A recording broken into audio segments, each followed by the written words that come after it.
So whenever I'm traveling, I like to say a prayer beforehand and say, Lord, if there's someone you want me to talk to about you today, have them sit next to me.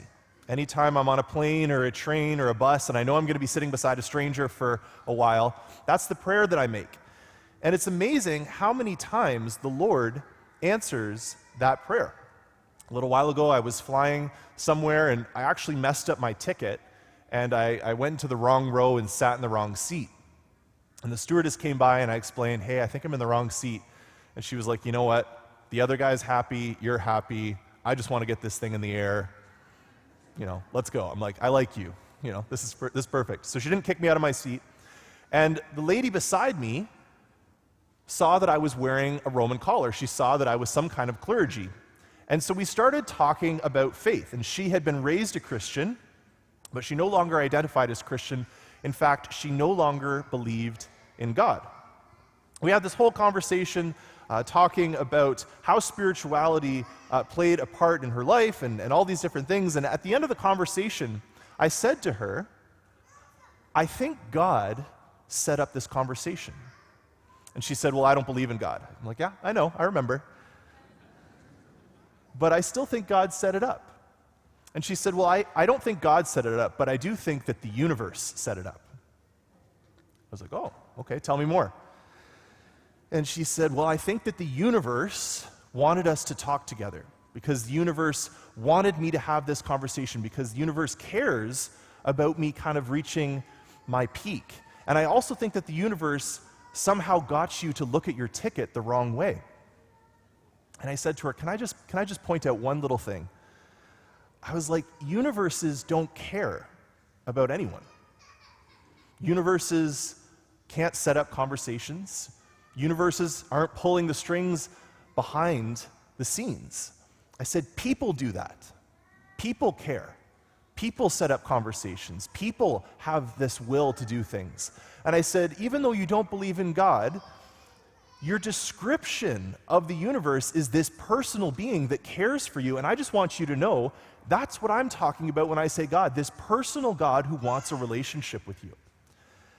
And she said, I've never thought about it that way before. I never thought that I was ascribing personal attributes to a non-personal cosmos.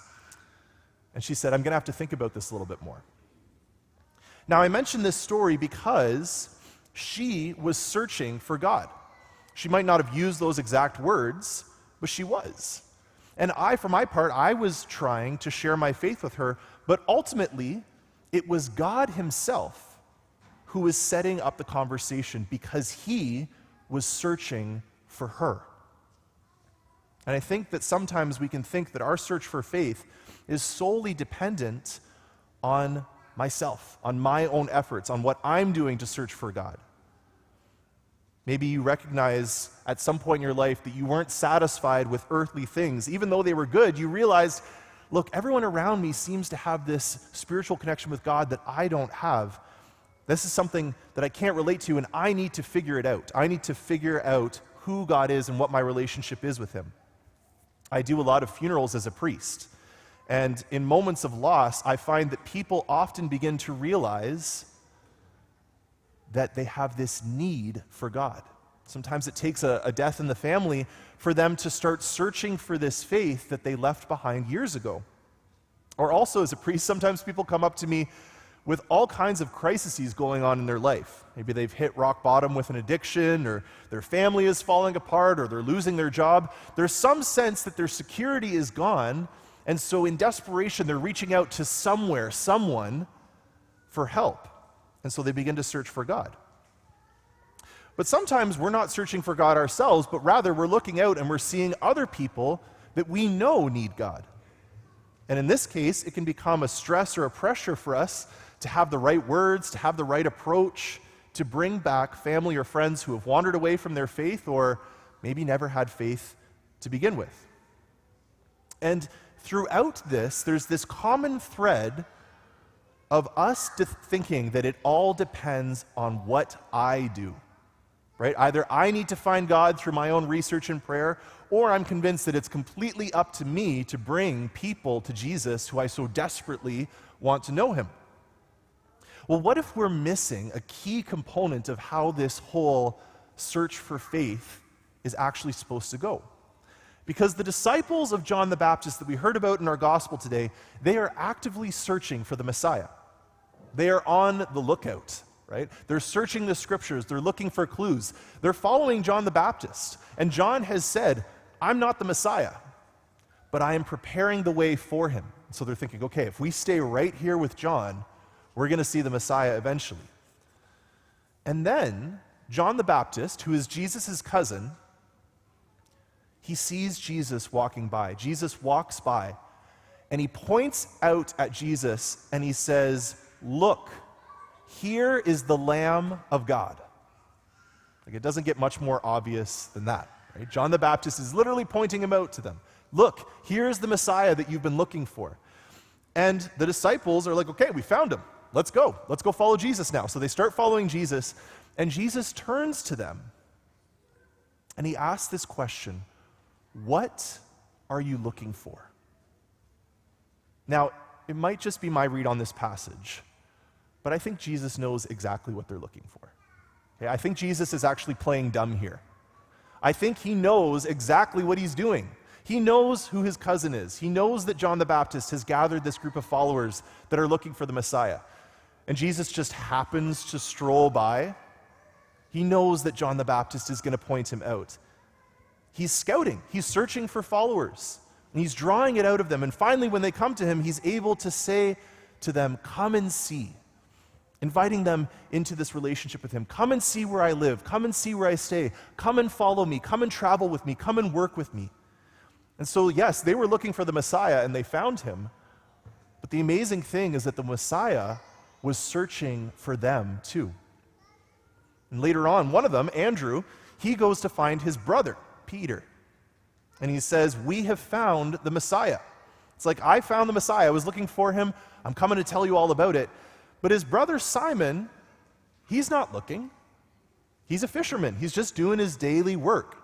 But Andrew knows if I can just get him to Jesus, he says to his brother, come and see that Jesus will be able to take care of everything.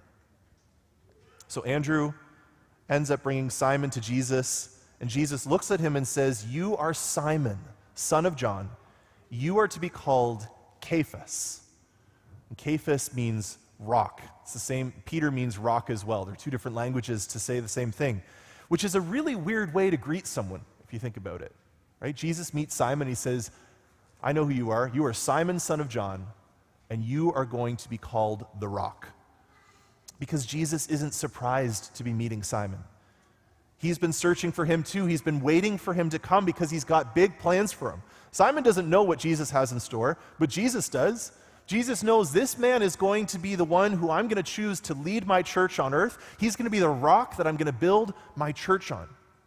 This whole passage is describing different people finding Jesus. Some of them are searching on their own, some of them are invited, but all of them are learning that this journey of faith is not solely dependent on human effort, but it's also dependent on the fact that Jesus is searching for them at the same time. And this same Jesus is still searching for human hearts. He's still seeking out people that will come and see so that he can transform their lives. Now, we're just about to start our next Alpha course here at the parish.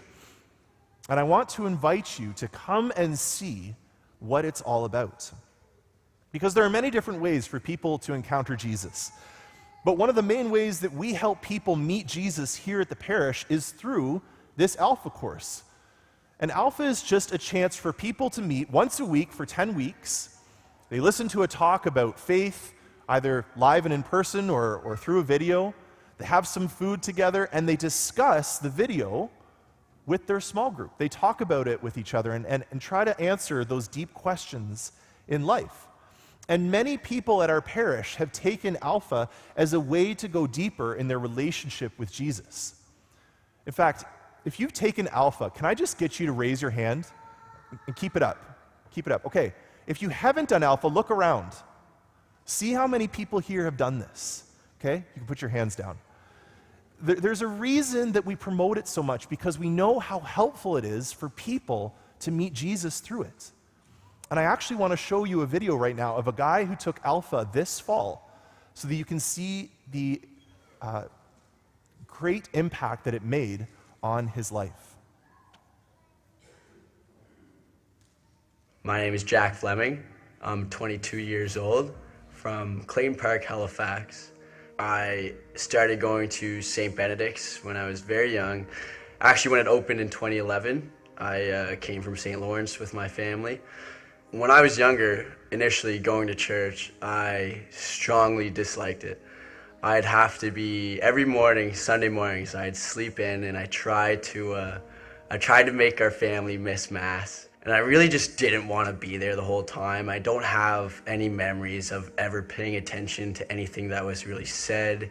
Pretty much after confirmation, our parents stopped dragging us and let us do whatever we kind of wanted to those Sundays mornings. So that consisted of playing hockey or hanging out with friends or just sleeping in initially. And it was almost a relief because I remember being younger and my friends and we'd have sleepovers and I wouldn't be able to stay overnight Saturdays with them because Mom would make sure that I was home so I could go to church in the mornings. And then I always feel like I was missing out on something by going to church.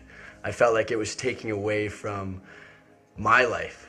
Once I got the opportunity to, or the freedom kind of to make my own decision and not have to go to church those Sunday mornings, I started to take that and do whatever I really wanted to those Sunday mornings and just kind of left the church. So after being away from the church for quite a while and pursuing a finance degree at St. Francis Xavier University, I ended up having a very pivotal experience that directed me towards God and towards Jesus Christ.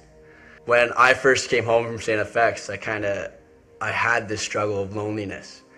And every weekend I spent it usually around my grandparents down at their cottage, hanging out with them and family. And my grandmother pulled me aside and kind of noticed that I wasn't really doing so well. I wasn't really there as much as I usually am. I wasn't very enthusiastic about a lot of things that I'm usually enthusiastic about. And she kind of started to pull these things out of me, and I opened up to her for the first time in a very long time. And I said, yeah, like I'm really having a hard time. I'm feeling lonely. I'm having a hard time at work. And I need a community of faith to keep me raised up and to keep me moving forward confidently. She got me in contact with a lady named Tal, who connected me with a very good friend of mine now, Steve, who initially asked me to join him at Alpha. I felt excited when I heard about Alpha. I felt very enthusiastic about the idea of pursuing this. I was extremely thankful because I felt it was prayers being answered. Every Alpha night, you get 30 minutes with your small group. And that was the thing I looked forward to the most every week. I really enjoyed talking and sharing ideas with others and just kind of not arguing, but deciphering ideas that we all had about the faith and trying to figure out where we were all at and learning from each other. I felt that every small group I came out of it with so much more knowledge of whether it was prayer, relationship, or solitude. I just felt I was learning how to be a better follower, how to be better in my relationship with God. Since doing Alpha, I feel as if my relationship with Jesus has grown astronomically. I started to look for more ways that I could pursue that relationship. And that's when I found out about things like adoration, where I really got time to come to the parish, sit down and spend an hour and a half, maybe even 2, just in prayer, journaling, opening up, really trying to get to know him while also giving him the opportunity to get to know you. I would strongly encourage you to try Alpha. I think Alpha is exactly what people like me need just an opportunity to get away from the world and open up about everything that you've always wanted to open up about. Those conversations that you always thought you could have in your head. You get that hour and a half a week to spend time with people who want to listen to you and people that you can listen to about things that you never thought you could talk about. And that's why I encourage you to join Alpha.